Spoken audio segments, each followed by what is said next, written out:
বলতেন যে না এই 7.62 রাইফেল স্নাইপার কোত্থেকে এসেছে, এটা তো পুলিশ ব্যবহার করে না, এই বক্তব্যটাকে আপনি না দিতেন, এরকম কি হয়? আপনার কাছে কি মনে হয় নির্বাচনটা আসলে কবে হবে? আমরা অনেক বিষয় নিয়ে আজকে আপনার কাছে হয়তো প্রশ্ন করব, কিন্তু এই প্রশ্নটাই সবচেয়ে বেশি মানুষের মনে আসছে।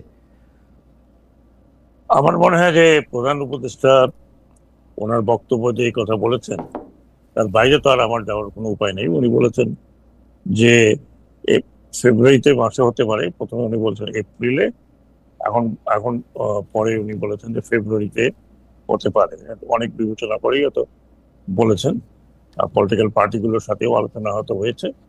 তো আমি সেখানেই থাকতে চাই যে ফেব্রুয়ারি মাসেই আমিও মনে করি প্রধান উপদেষ্টা যখন একটা কথা বলেছেন আন্তর্জাতিক অঙ্গনে এটা চলে গেছে, যার পর আমার মনে হয় যে ইলেকশন ব্যাপারে আপাতত আমি সেখানেই থাকি, এটাই মনে করি।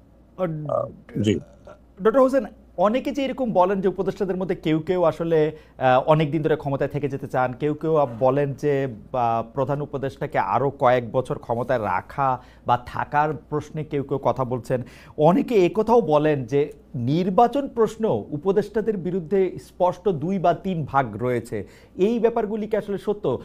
ডক্টর হোসেন, আপনি কি আসলে মনে করেন যে এই সরকার আরও একটু বেশি সময় থাকলে পলিটিক্যাল গভর্নমেন্টের চেয়ে আরেকটু বেশি লাভজনক হবে বা থাকা উচিত, বা আপনি কি আরো থাকতে চান কিনা, সরাসরি যদি আমি প্রশ্ন করি? আমি খালেদ, আপনি আমাকে চেনেন, জি আজ থেকে চেনেন না তো? জি জি 30 বছরের ধরেন মতো ধরে প্রায় সময় ধরে চিনি। জি 30 বছরের মতো হয়েছে। জি আমি আমি যদি ক্ষমতায় থাকতে চাইতাম তাহলে বহু আগে আমি থাকতে পারতাম। ওকে, এটা আমি একবার আপনাকে বলেছি। রাইট রাইট তারপরে কনসিকুয়েন্সেস কি হতো সেটা পরের কথা, right. But I could have any time. তো আমার ওই ধরনের কোনো ক্ষমতা থাকার ইচ্ছা নাই যে 5 অগাস্ট বা 4 অগাস্ট, 4 অগাস্ট পুলিশের এক্সশন চলে আসছে। পুলিশের মানে একটা টায়ার্ডনেস, এমন টায়ার্ডনেস, সাধারণ পুলিশ, আমি বলছি না যে সবাই, কিছু কিছু তো অতি উৎসাহী ছিল, কিন্তু বেশিরভাগ পুলিশের একটা টায়ার্ডনেস, একটা ভয়, একটা ভীতি যখন দেখলো যে এত গুলি করে এত মারার পরেও কেউ কিন্তু দৌড়ায় জানিল আরো আসছে, আরো আসছে, আরো একটা অভূতপূর্ব ব্যাপার। আপনি খালেদ নিশ্চয়ই বলবেন এটা অভূতপূর্ব না না ব্যাপার। সেটা ঠিকই আছে, আগে কিন্তু আপনার কাছে কি মনে হয় যে পুলিশের মধ্যে এটি আসলে কিভাবে আবার ফিরে আনা সম্ভব, যে তারা যে একটা আইন শৃঙ্খলা বাহিনী, তারা যে আসলে কারো পেটাও বাহিনী না, তারা যে জমিদারের রাখাল না, লাঠিয়াল না, এটা কিভাবে তাদের মধ্যে ফিরে আসবে? এইটার জন্য কোনো এটা কোনো আমি আমি শুধু এটা বলিনি, কোনো কোনো পুলিশ কর্মকর্তা, পুলিশের যারা সদস্য, তারা আমাকে বলেছেন, আপনিও নিশ্চয়ই এটি শুনেছেন, যে পুলিশ যেগুলিকে মারা হয়েছে তাদের বিচারের ব্যাপারটা মানে দুটাই যদি পাশাপাশি আসলে ঠিক করা হইতো, তাইলে মানে যারা অপরাধী পুলিশ তাদেরকে শাস্তি দেওয়া, যেসব পুলিশ আসলে হত নিহত হয়েছেন তাদের বিচারের ব্যবস্থা করা, বা তাদেরকে অ্যাটলিস্ট অ্যাকনলেজ করা, ওইটা যদি হইতো তাহলে তাদের জন্য একটু সুবিধা হতো। আপনি কি সেরকম মনে করেন কিনা? আমি এই বিষয় নিয়ে আর চর্চাও করি না, চিন্তাও করি না। আমার মনে হয় যে এটা হোম মিনিস্ট্রি, ওকে, সবাই সবাই বিজ্ঞ লোক আছেন, তারা নিশ্চয়ই এই বিষয়টা তারাও হয়তো দেখছেন বা চিন্তা করছেন, আই ডোন্ট নো। আচ্ছা সেটা তো আমি যদি হোমে থাকতাম তাহলে আমি আপনার প্রশ্নের উত্তর দিতে পারতাম। আচ্ছা বাট ঠিক আছে ঠিক আছে, কিন্তু আমাদের দর্শকরা, আপনাকে অবশ্য আগেও আমি এই প্রশ্ন করেছিলাম যে আপনি যখন স্বরাষ্ট্র মন্ত্রণালয়ে ছিলেন তখন আপনার রাইফেল এবং স্নাইপার রাইফেল এবং গুলির প্রসঙ্গে আপনার কথাটি বলে আপনাকে আসলে অনেক, আমি যদি এটাকে বলি হচ্ছে যে পলিটিক্যাল লিডাররা যেরকম ব্যাকলেশের সম্মুখীন হন, বাংলাদেশের মানুষরা ব্রিগেডিয়ার জেনারেল সাখাওয়াত হোসেনকে অনেক বেশি জেনেও সেই ব্যাকলেশেরই সম্মুখীন হতে আপনাকে দেখেছেন কখনো ক্ষমতাদের। এইটা কি আপনার কখনো মনে হয় যে হাইন্ডসাইট, আপনি যদি পুরনো জিনিসটা দেখতে চাইতেন তাহলে এই কথাটা আপনার না বলতেন যে না এই 7.62 রাইফেল স্নাইপার কোত্থেকে এসেছে, এটা তো পুলিশ ব্যবহার করে না, এই বক্তব্যটাকে আপনি না দিতেন, এরকম কি হয়? না না না না না না, আমার কথাটা আমি এখনো পরিষ্কার করে বলছি, যদি এটা পুরনো জিনিস বলার কি আমি আমি জানেন খালেদ, আমি তো আপনি যে 15 বছরের কথা বললেন, এই 15 বছর কিন্তু আমি একটা কথা বলেছি, যখন এই ধরনের সরকার কোল্যাপস করে তখন কিন্তু দেশের প্রতিটি অঙ্গ কোল্যাপস করে। বুঝতে পারছেন না, আমরা একটা কোল্যাপস অ্যাডমিনিস্ট্রেশন, কোল্যাপস কান্ট্রির মধ্যে বসে আছি। অনলি 10 মান্থস, 11 মান্থস, হ্যাঁ, 10-11 মাসে আপনি আরো কাউকে নিয়ে আসেন, ইট ইজ ভেরি ডিফিকাল্ট। একটা হোল সিস্টেম হচ্ছে কোল্যাপস। তাহলে 15 বছর আপনি নিজে দেখেছেন যে আইন আইন থেকে শুরু করে আপনার কোর্ট থেকে শুরু করে কোন জায়গাটা ডিট ফাংশন, কোন জায়গাটায় তারা নিজেদের মতো করে করেন, এটা কোল্যাপস। হ্যাঁ, এই যে কোলাপসটা করেছে চাকরি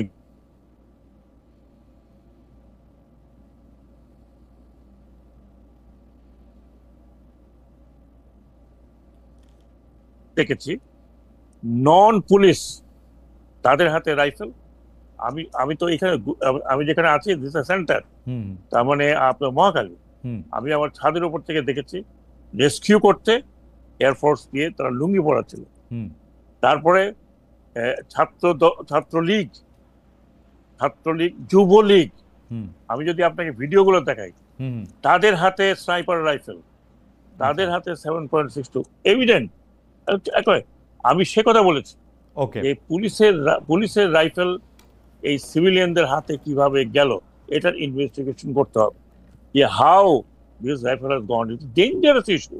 এইটা এই হেলমেট এটা এটা এটা ইস্যু হিসেবে অবশ্য খুবই মারাত্মক। আমার মনে হয় যে সরকার সেটিকে আসলে খুবই গুরুত্ব দিয়ে এটি তদন্ত করা উচিত, দরকার হলে আন্তর্জাতিক তদন্ত করা উচিত। যদি সিভিলিয়ানদের হাতে কোনো আইনশৃঙ্খলা বাহিনীর রাইফেল যায় শুধু একটি কারণেই, একটি দল বা এটার সাথে সংশ্লিষ্ট সকল সরকারের সকল কারো বিচার হওয়া উচিত যারা এটি করেছে।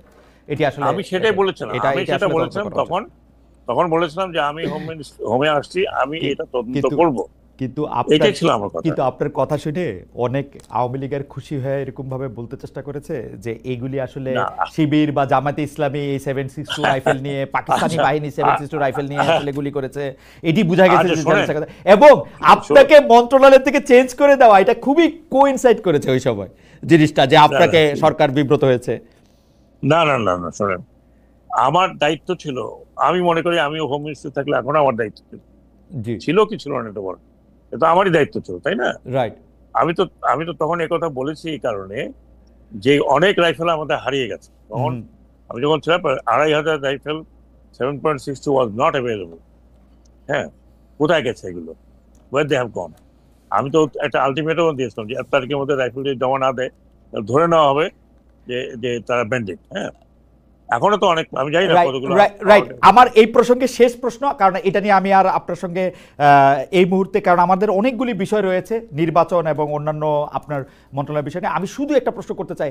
আপনি যে প্রসঙ্গটি তুলেছেন, যে প্রশ্নটি তুলেছেন, যেটি আমাদের সবার মনে এই প্রশ্ন, কারণ ময়নাতদন্তের মধ্যেও যখন এই রাইফেলের অস্তিত্ব, গুলির অস্তিত্ব, অন্য অনেক মানে যেটাকে হচ্ছে আদালতের কাছে গ্রহণযোগ্য অস্তিত্ব যখন ধরা পড়ছে, আজ না হোক ভবিষ্যতে যখনই এই মামলাটি উঠবে তখন এই কথাটি উঠবে, সরকার কি এগুলির তদন্ত করছে? আসলে কারা করেছে এগুলি, কারা এর জন্য ছিল, সরকার কি এইভাবে তদন্ত করছে? এটা তো হোম মিনিস্ট্রি, আ- আ- এটা তো হোমের আ- আ- আ- হোমের আওতায়। আমরা আশা করব যে ক্যাবিনেটেও আপনারা নিশ্চয়ই এগুলি নিয়ে কথা বলবেন এবং কারা এর জন্য আসলে দায়ী, ইতিহাসের প্রয়োজনে আমরা যেন সেগুলি জানতে পারি, বা কাদের কাছে আসলে কোন সিভিল লোকদের কাছে আসলে এই অস্ত্র কারা দিয়েছিল। আমি পরবর্তী প্রসঙ্গে আসি, আবার একটু ক্যাবিনেটে ফিরে আসি। এই সরকার 11 মাস পার করে ফেলেছে, ব্রিগেডিয়ার জেনারেল সাখাওয়াত হোসেন, এখন আপনাদের 1 বছরের হিসাব করা শুরু হয়েছে। আমি যেই কথাটি বলছিলাম যে মব কালচার নাকি প্রেশার গ্রুপ, আইন নিজের হাতে তুলে নেওয়ার যে প্রবণতা, সেইটা মানে কিরকম? ধরেন প্রেস সেকশন বলতেছে যে মব না, সেটি হচ্ছে প্রেশার গ্রুপ।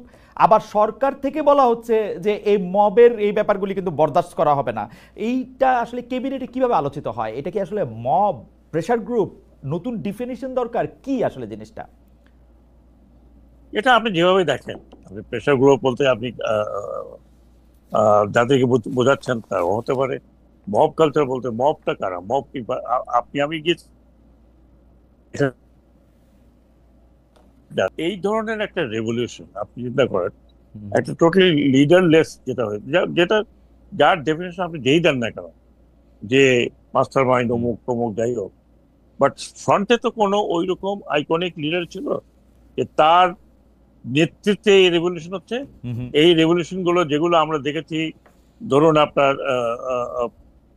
রোজ রেভলিউশন, ইয়েলো রেভলিউশন, যেগুলো আপনার ইউরোপে হয়েছে। হ্যাঁ, হ্যাঁ, অ্যারাব অ্যারাব বসন্ত যেটাকে আমরা বলছি, অ্যারাব স্প্রিং, এখানে ঠিক জনগণের থেকে কিন্তু রেভলিউশন গুলো হয়েছে। হওয়ার পরে ওইসব দেশ কি এখনো সেটেল হয়েছে বলে আপনার মনে হচ্ছে? হয়নি। কিন্তু আমি বাংলাদেশের মানুষকে অন্তত এতটুকু আপনার ক্রেডিট দিতে চাই যে আমরা যে ভয় পেয়েছিলাম, আমি অন্তত এই ক্যাবিনেটে ঢোকার আগে চিন্তা করছিলাম যে এই গভর্নমেন্ট যখন কোলাপস করে যাবে তখন কি কেওস দেশে হবে, কতখানি কেওস হবে, ব্যাংক লুট হবে, রেলওয়ে লাইন উপড়ানো হবে, যা হয় সাধারণত, এবং একটা কেওটিক সিচুয়েশন হবে। Who is going to come and stop it? কোনো নেতা ছিল? বলেন আপনি নিজেই বলেন। আপনার যারা দর্শক তাদেরকে জিজ্ঞেস করছি, কোনো তখন নেতা দাঁড়িয়ে বলেছিল যে stop, I am here? No. হ্যাঁ, আমি যদি আপনাকে ছোট্ট এক্সাম্পলে যাই, আমার আমার ক্ষুদ্র এক্সাম্পল, 7th নভেম্বর হয়তো আপনি বলেন তো ক্যান্টনমেন্টে হয়েছিল, কিন্তু whole country was absolutely open. সেখানে তো অন্তত একজন লোক দাঁড়িয়ে বলছে আই এম হিয়ার। আমি জেনারেল জিয়ার কথা বলছি। আমার তো চোখে দেখা, আমি তো তখন ঢাকাতে, এবং ঢাকা কিন্তু আমার উপরে বই আছে আমার লেখা। একটা খবর পড়তেছি, সেটা হলো যে আপনার ভাই নাকি বিএনপি থেকে নির্বাচন করার আগ্রহ প্রকাশ করেছেন। অনেকে বলছেন যে মানে আপনার ভাই জনাব হেমায়েত হোসেন সোহরাব সংসদ নির্বাচনে প্রার্থী হতে আগ্রহী।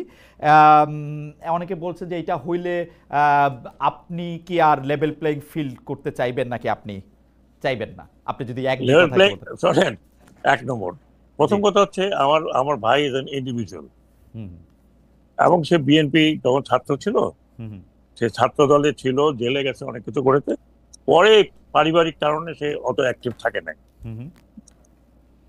সে একটা ইন্ডিভিজুয়াল, সে যদি ইলেকশন করতে চায় আমি ঠেকাতে পারি না। এখন যেটা চলতেছে যে কিছু হলেই গণমাধ্যমের দিকে আঙ্গুল তোলা, যেমন আবার গণমাধ্যম মানে খুব মানে বৈজ্ঞানিক পদ্ধতি অনুসরণ করতেছে কিনা, মানে সাংবাদিকতা আসলে সেই অর্থে সায়েন্স না হইলেও আমরা তো কিছু রুলস, কিছু এথিক্স তো আমাদেরকে শেখানো হয়, তার মিনিমামটাও ফলো করতেছে কিনা, এইটা একটা।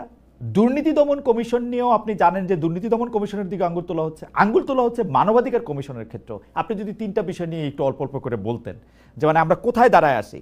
মানে বারবার শেখ হাসিনার আমলের সাথে তুলনা দিতে ভালো লাগে না, কারণ হচ্ছে যে শেখ হাসিনা আমল আমি মনে করি যে আমরা পার হয়ে আসছি, এটা আমরা সামনের দিকে তাকাতে চাই। আপনি যদি আমাদের একটু এনলাইটেন করেন। আমার শোনেন, আমি এগুলো আমার ব্যক্তিগত, একদম ব্যক্তিগত অবজারভেশন, টোটাল ব্যক্তিগত অবজারভেশন। গণমাধ্যমের যে অবস্থাতে ছিল, আপনিও জানেন, আপনাকেও দেশ ত্যাগ করতে হয়েছে, অনেকে দেশ ত্যাগ করতে হয়েছে, অনেকে দেশ ত্যাগ করেছেন গণমাধ্যমে কাজ করেছে। আমি নাম বলতে চাই না, কারণ নাম বললে আবার পক্ষপাত দুষ্ট হতে পারি, কিন্তু আমি সবার সাথে, অনেকের সাথে কথা বলেছি, এই 15 বছরের মধ্যেও কথা বলেছি। হ্যাঁ, আপনি জিজ্ঞেস করে দেখতে পারেন কয়েকজনকে, যখনই তারা অ্যাপ্রোচ করেছে আমি মানা করিনি, কথা বলেছি। সেগুলো নিয়েও আমার পিছনে অনেক পড়েছিল, কেন আপনি অমুকের সাথে ইন্টারভিউ দিলেন, কেন কথা বলেন।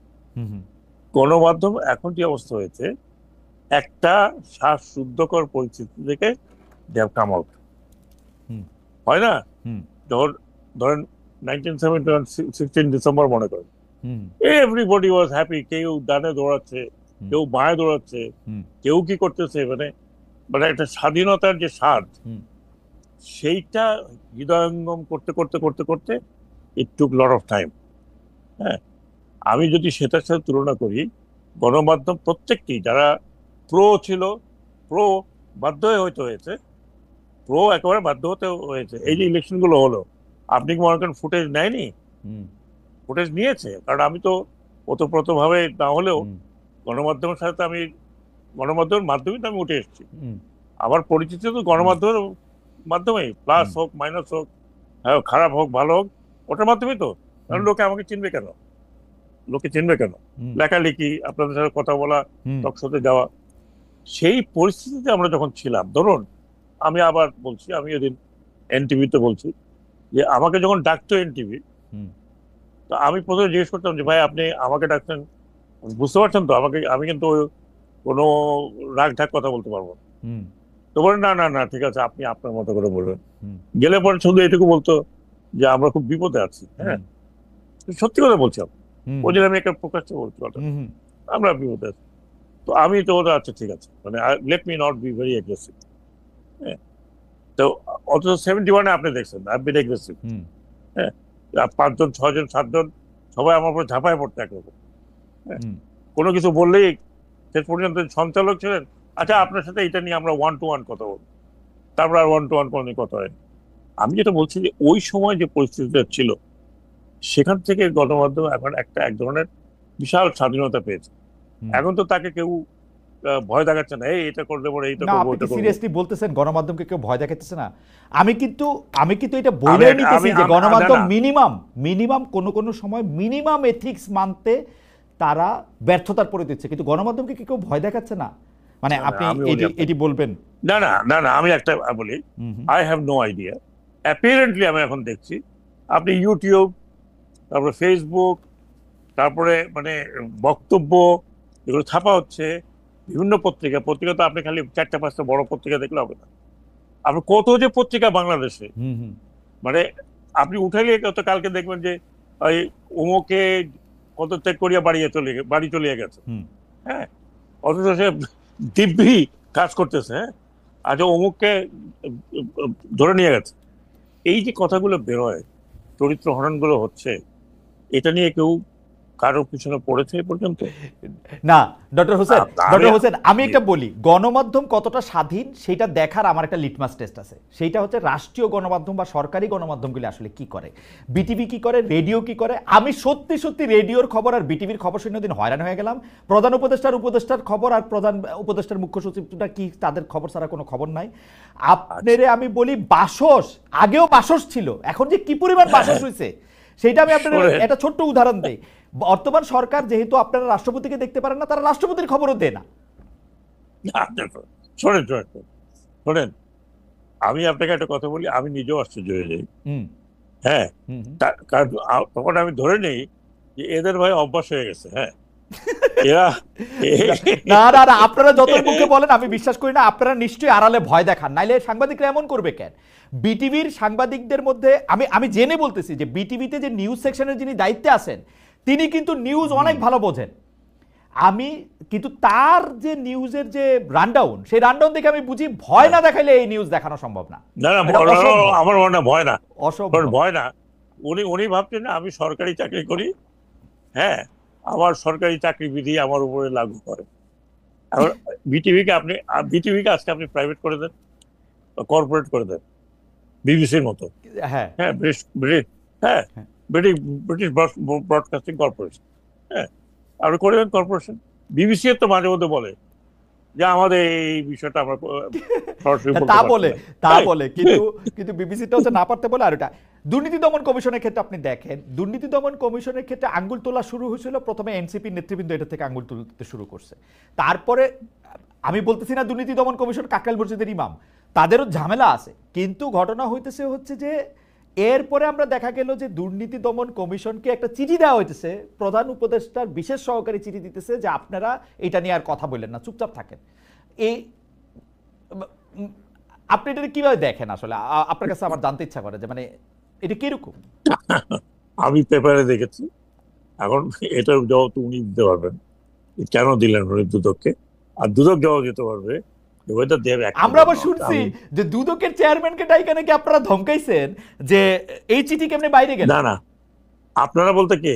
প্রধান উপদেষ্টা। যে মানবাধিকার কমিশন, আপনারা এতগুলি মানবাধিকারের চ্যাম্পিয়ন এখানে, তারপরও এতগুলি মানবাধিকার হরণের ঘটনা ঘটছে। মানে আমি যদি মানবাধিকার বলি, মানুষের বিচার চাওয়ার অধিকার, মানুষের বিচার পাওয়ার অধিকার, সে যদি অপরাধীও হয় তার আত্মসম্মানের অধিকার, এই সবগুলি জায়গাতে তো আসলে এই সরকার এমন একটা জায়গায় নিয়ে যেতেছে, কখনো কখনো আমার কাছে মনে হয় যে মানে মানে এটা এরকম কি ঠিক হয়েছিল? কেউ আমার প্রশ্ন করে তাহলে কি হাসিনা ভালো ছিল? আমি বলছি না, আমি বলি যে না, হাসিনা ভালো ছিল না, কোনোভাবেই ভালো ছিল না। কিন্তু হাসিনা ভালো ছিল না বইলা আমার আরো খারাপের মধ্যে যাইতে হবে, বা ওই একই খারাপের মধ্যে যাইতে হবে, এটা কি মানে এত অলক্ষী কেন আমার কপালে?